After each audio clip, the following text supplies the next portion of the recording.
Here's a truth that runs deeper than most are willing to admit. A truth that isn't spoken from most platforms or splashed across social media. It's not catchy, it doesn't fit in a tweet or look good on a t-shirt, but it's real. And it's this: God breaks the man he wants to use. Before he raises a man, he brings him low. Before he gives the blessing, he allows the breaking. Before he opens doors, he often shuts every single one. And that's hard. It doesn't feel spiritual. It doesn't look glamorous. But that's where transformation begins. Look around. Oh, look at the people who have truly impacted the world. Not the ones who pretend on the surface, but the ones who have bled purpose into the lives of others. The ones who speak with fire, who live with passion, who carry something real. You'll find one common thread. They've been broken.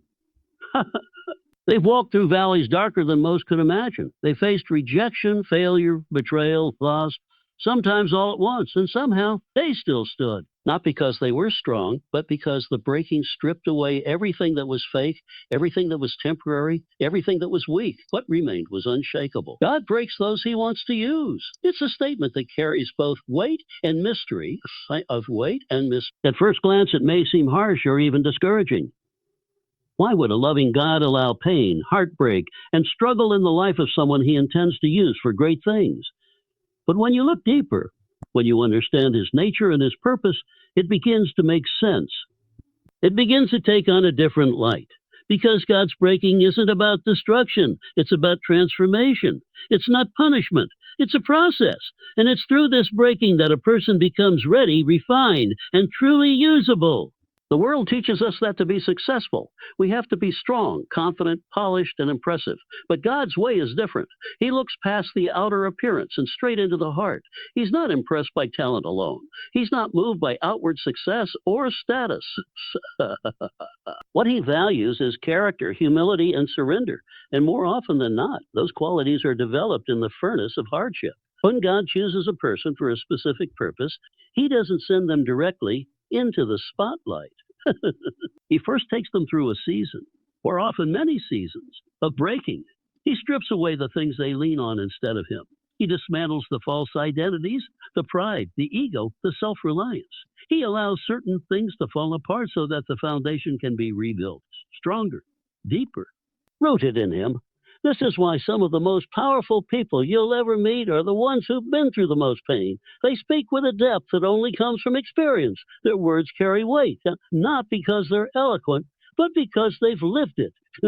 They've wrestled with life, they've cried out in the dark, and they've come out the other side changed. Not perfect, not untouched, but transformed, real.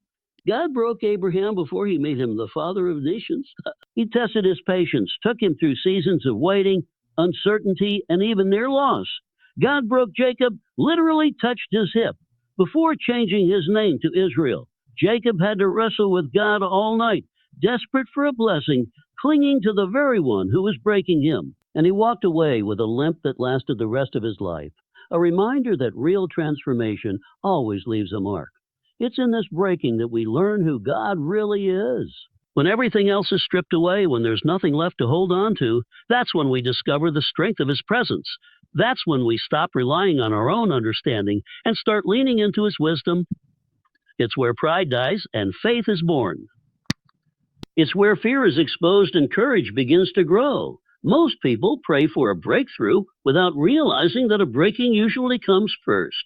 They want to be elevated but don't want to be emptied. They want the promise, but not the process. But the truth is, the process is what prepares you. It humbles you. It teaches you compassion. It gives you perspective. It removes the distractions and the dependencies that would otherwise sabotage your purpose. God doesn't rush this process. He doesn't take shortcuts, because what he's building in you is meant to last. It's meant to carry weight. And anything that's going to last, anything that's going to have depth, must first be tested. It must go through the fire, not to destroy it, but to purify it. Being broken by God is not a sign of weakness. It's a sign of calling. It means he sees something in you that even you can't see yet. It means he's preparing you for something greater than you imagined, something real, something eternal, something that goes beyond your comfort and into your calling. That brokenness is preparation, not punishment. This truth can be difficult to grasp when you're in the middle of pain, confusion, or loss. When life feels like it's falling apart, it's natural to question why. Why now? Why me? Why does it have to hurt so much? Often, the very things we interpret as punishment are actually God's way of preparing us for something bigger, something deeper, something more aligned with our purpose. So He is not trying to push us away or crush us in cruelty. He is molding us, refining us, and getting us ready. Pain is not wasted in God's hands. He uses it with precision. He allows brokenness not to shame us, but to shape us. Not to wound us permanently, but to awaken something dormant within us. There are lessons that comfort will never teach. There are strengths that ease will never develop. And so, in His mercy, God sometimes lets us walk through seasons that stretch us beyond our limits. Not to break us down, but to build us up differently. When we go through seasons of hardship, we often think something is wrong. We think we've missed it, failed somehow, or disappointed God. But many times, the struggle isn't a sign of disapproval, it's a sign of preparation. God sees the bigger picture. He knows what lies ahead, and He knows the kind of strength, wisdom, and resilience we'll need to walk into the next season. And so He trains us through trials. He matures us through adversity. Preparation is never glamorous, it's hidden, it's quiet. It happens in the background when no one's watching. And in that space, God goes to work on the inner life. He exposes hidden motives. He reveals areas of pride. He teaches patience, dependence, and humility. These are not traits that come naturally. They are forged in fire. Ha ha ha. They are learned through waiting, through wrestling, through breaking. When a seed is planted, it first breaks open in the dark soil. It looks like death, but it's actually the beginning of life. The soil presses in, the shell cracks, and the roots begin to grow. Before it ever breaks through the surface, it's growing deeper, anchoring itself for the weight it will carry above ground. That breaking isn't punishment, it's necessary. Without it, the seed would remain hard and unused. The same is true for us. Many people want the promotion, but not the preparation. They want the crown without the cross. But the truth is, without the breaking, we are not ready for the blessing. We would mishandle it. We would misuse it. It might destroy us instead of develop us. So God, in His love, allows the preparation to run its course. He allows us to walk through the valley, not because He enjoys our suffering, but because He knows what's on the other side, and He knows what it takes to carry the weight of the calling. When you're in a season of breaking, it can feel like everything is being taken away: comfort, security, relationships, dreams. But often, God removes things not to punish, but to make space. He removes distractions. He prunes what isn't producing fruit. He closes doors that lead nowhere. It feels painful in the moment, but in hindsight, you begin to see the wisdom. You begin to recognize that the breaking was actually the beginning of your becoming. Brokenness prepares your heart. It softens what was hard. It opens you to empathy. It tunes your ears to hear God more clearly. When you've been through pain, you don't look at people the same way. You don't judge as quickly. You don't rush to conclusions. You become more aware, more compassionate, more grounded. That's not a punishment. It's growth. It's transformation. Sometimes the most powerful preparation happens in silence. When heaven feels quiet, when the prayers feel unanswered, when progress seems slow, that's often where the deepest roots are being formed. That's when God is doing His most important work, not on the outside, but the inside. On the inside. Building a character that can carry the promise, forming a heart that can handle influence, teaching the soul how to trust, how to wait, and how to obey. God is not looking to hurt you, He's preparing you. And preparation often feels like breaking, but that breaking is not the end of you. It's the start of something new, something holy, something powerful, something purposeful. That true strength comes from surrender, not self-reliance. This goes against everything the world teaches us. From a young age, we're told to be strong, to be independent, to never show weakness, to figure things out on our own. We are taught to stand on our own 2 feet, to take control, to be the masters of our fate. And while there is value in responsibility and discipline, there is a deeper truth that only becomes clear when life brings us to our knees. Begins when we let go. Surrender is not weakness. It is the highest form of strength because it takes courage to admit that we don't have all the answers. It takes humility to say, I can't do this on my own. It takes faith to place our trust in something greater than ourselves, to hand over control to God, especially when things feel uncertain. True surrender is not passive, it's powerful. It's not giving up, it's giving over. It's choosing to trust God's wisdom above our own understanding. In moments of deep struggle, when everything we built starts to fall apart, when the plans we made collapse, when our confidence crumbles, that's when we're faced with a choice. Do we keep trying to hold everything together in our own strength, or do we surrender? Surrender. Do we keep fighting battles we were never meant to fight, or do we place it all in God's hands? It is in those moments, when the illusion of control fades, that surrender becomes not just necessary, but life-giving. Some of the strongest people you'll ever meet are those who have learned how to surrender, not because they are weak, but because they've been through enough to know that their strength has limits. They've faced battles where their skills, talents, and knowledge weren't enough. And in that breaking, they found a strength they never knew existed, the strength that comes from leaning on God. Self-reliance says, I've got this. Surrender says, God, you've got this. Self-reliance leads to burnout, frustration, and exhaustion. Surrender leads to peace, clarity, and divine strength. It doesn't mean you stop working or that you stop showing up. It means you stop carrying what you were never meant to carry. It means you do your part and trust God to do His. Jesus Himself modeled this kind of surrender. In the Garden of Gethsemane, He prayed in agony, knowing what lay ahead. He didn't pretend to be strong in the way the world defines strength. He sweat drops of blood. He cried out in pain. And yet, in His most human moment, He offered the most powerful prayer. Not my will, but yours be done. That is surrender. That is strength. It's in surrender that anxiety turns into peace. When we finally release our grip, when we stop trying to manipulate every outcome, when we stop striving to earn what has already been promised, that's when true rest begins. Not the kind of rest that comes from a vacation or a nap, but soul-deep rest. The kind that anchors you in the middle of the storm. Surrender teaches us to listen. When we're no longer distracted by our need to control everything, we become more sensitive to God's voice. We begin to recognize His hand even in the hard things. We become more aware of His presence, more open to His direction, more responsive to His leading. That kind of awareness only comes from letting go. The world glorifies independence, but the kingdom of God honors dependence. Not on people, not on systems, but on Him. When we finally realize that our efforts, no matter how good or limited, we step into a partnership with God that is unstoppable. Our weakness becomes a platform for His power. Our surrender becomes the soil where miracles grow.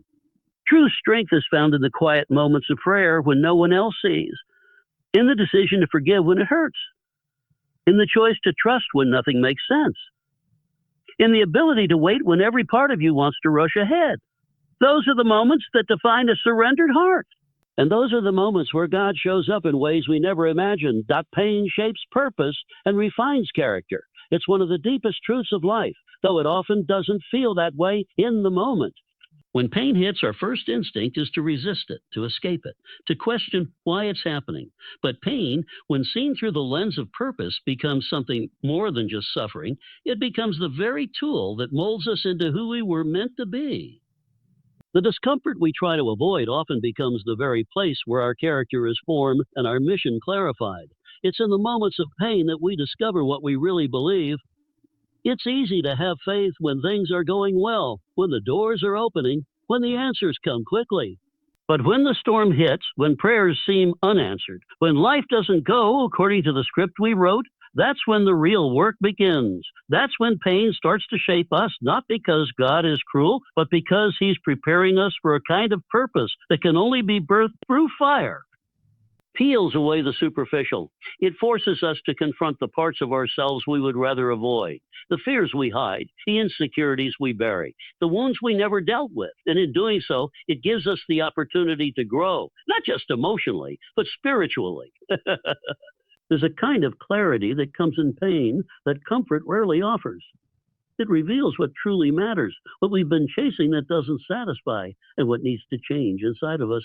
The greatest leaders, the most compassionate people, the most grounded souls you will ever meet are often the ones who've endured deep pain. They've been through the valley. They've cried themselves to sleep. They faced losses they didn't think they could survive.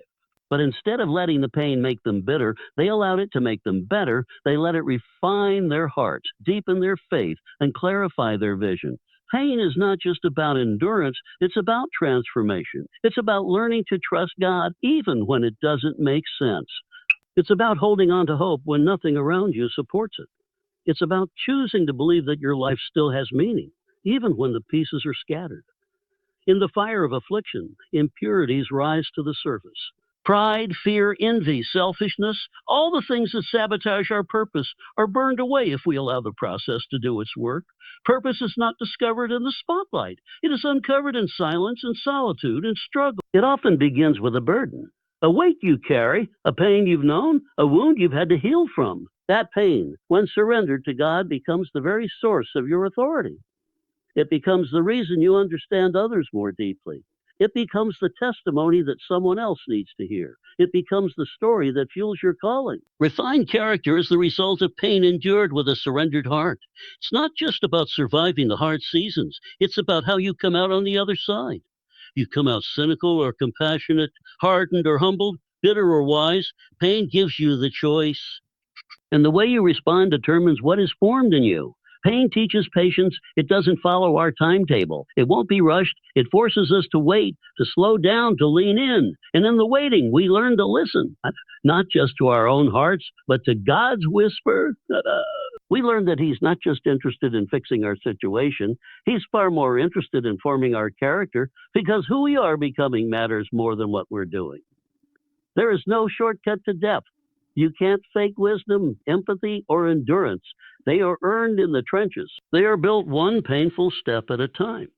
And though no one prays for pain, those who have gone through it and allowed it to shape them often say it was the most defining season of their lives. Not because the pain itself was good, but because God used it for good. Because it led them to their purpose, because it revealed who they really are, because it refined their heart and gave their life new direction. God removes what hinders your calling. It doesn't always come with a warning, and it rarely feels comfortable. Sometimes it looks like closed doors, failed plans, broken relationships, or unexpected setbacks. But behind the scenes, something deeper is happening. God sees the full picture of your life, every detail, every opportunity, every potential distraction. And in His love, He begins to take away what doesn't align with the purpose He's placed on your life. Not to punish, but to position. Not to harm, but to help you grow into the person you were always meant to become. We often hold tightly to things we believe are essential to our identity or future, a job, a friendship, a dream we've been building for years. But sometimes the very thing we are clinging to is the thing that's blocking the next level of our calling. And because we won't let it go ourselves, God steps in. He begins the painful but necessary work of removal. And in a moment, it can feel like loss. It can feel confusing. But with time and spiritual clarity, we start to see that what He removed was never meant to carry us forward. God doesn't just prune the bad. He also prunes the good that isn't best. We may be involved in something that's successful, admired, and seemingly effective. But if it's pulling us away from intimacy with Him or blinding us to His voice, He'll deal with it. Not because He wants us to fail, but because He wants us to focus. Distractions aren't always evil. Sometimes they come wrapped in good intentions, but anything that consumes our heart more than His presence is a hindrance, no matter how noble it looks from the outside. This process of removal often happens in hidden places. It's not always visible to the world. People may not understand why things are falling away from your life.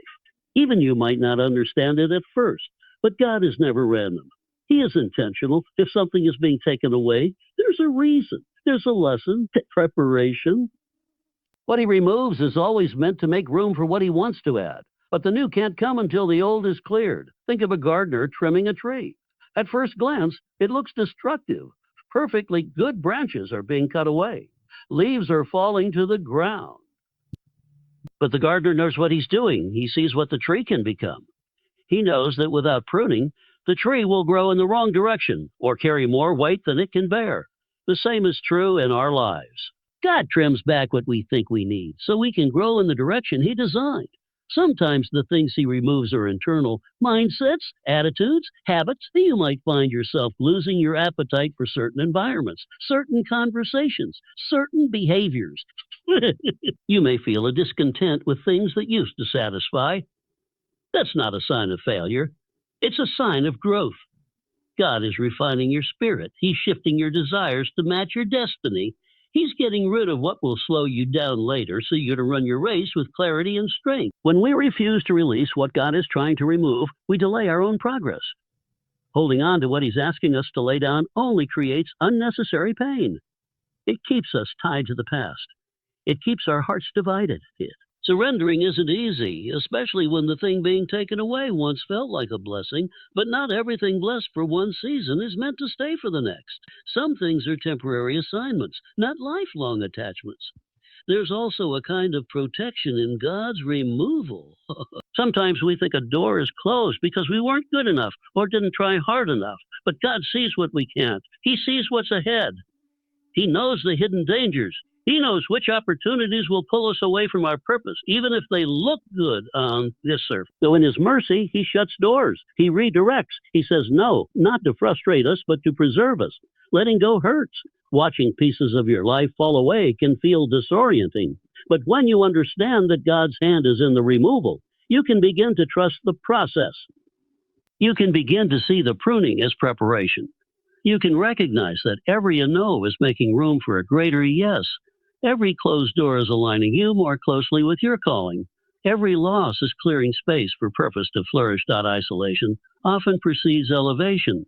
It's a truth that echoes throughout the lives of those whom God has used in powerful ways. Before the breakthrough, before the promotion, before the public platform, there is almost always a season of solitude. A time when it feels like the world has gone quiet, like people have turned away, like progress has paused. These seasons can feel lonely, confusing, and frustrating, but in the hands of God, isolation is never wasted. It's strategic. It's intentional. It's where He does some of His deepest and most transformational work. When God isolates you, it's not to punish you, it's to prepare you. The isolation strips away the noise, the distractions, and the external validations we often rely on. It removes the temptation to perform for approval or to compare our path to someone else's. It's in that stillness, when no one else is watching, that God begins to speak more clearly. He begins to rewire the heart, reshape the mind, and redefine an identity. Because elevation requires a foundation that can support the weight of what's coming next. Many of the great figures in Scripture experience this pattern. Moses spent 40 years in the wilderness before leading the Israelites out of Egypt. David was isolated in caves long before he sat on a throne. Joseph was thrown into a pit and forgotten in prison before he became a ruler in Egypt. Even Jesus, before starting his public ministry, was led into the wilderness where he faced solitude, silence, and spiritual testing. It's a pattern, a divine rhythm. The hidden season comes before the revealed purpose. Isolation can feel like rejection, but it's often God's redirection. People may walk away. Opportunities may dry up. Plans may not unfold as expected. And while it may seem like life is shutting down, what's actually happening is that God is clearing space. He's removing dependencies. He's pulling you away from the crowd so He can work on your character without distraction. He's not trying to diminish you. He's preparing to develop you privately so He can use you publicly. In isolation, you begin to discover what truly sustains you. Without applause, without recognition, without the comfort of community, your relationship with God either deepens or drifts. And that's the test. Will you seek Him when no one else is looking? Will you remain faithful when no one else is clapping? Will you keep walking even when no one else is affirming your path? These are the questions that forge maturity. These are the decisions that shape destiny. Elevation is not about status. It's about stewardship. God elevates people not just for their benefit, but for His glory. And He will not promote someone whose foundation is unstable. That's why the isolation is necessary. It exposes cracks. It reveals weaknesses. It highlights the areas that need healing, growth, and surrender. Not so you can be disqualified, but so you can be refined. There's a sacredness to hidden seasons. They don't last forever, but they leave a lasting impact. What God deposits in solitude becomes the strength you draw from in public. The private battles, the unseen victories, the midnight prayers, those become the roots that hold you steady when elevation comes with pressure. Because with every level comes new responsibility, new temptations, new challenges. Without depth, height becomes dangerous. Without roots, the fruit won't last. In isolation, God teaches you how to stand alone so that when you stand before others, you won't need their approval to validate your purpose. He teaches you how to hear His voice above all others so that when the noise of the crowd comes, you won't be swayed. You won't be swayed. He teaches you discipline, discernment, and dependence, lessons that are best learned in the quiet, lessons that can't be rushed or bypassed. Often, the very people who seem forgotten are the ones God is most focused on, because He's not distracted by popularity or performance. He's drawn to the heart, yes. Oh. And when He isolates you, it's because He wants your undivided attention. He wants to show you things you couldn't see when you were surrounded by everyone else. He wants to plant something in you that will bear fruit in the next season. Something holy, something lasting, something eternal. The breaking is not the end, it's the beginning of becoming.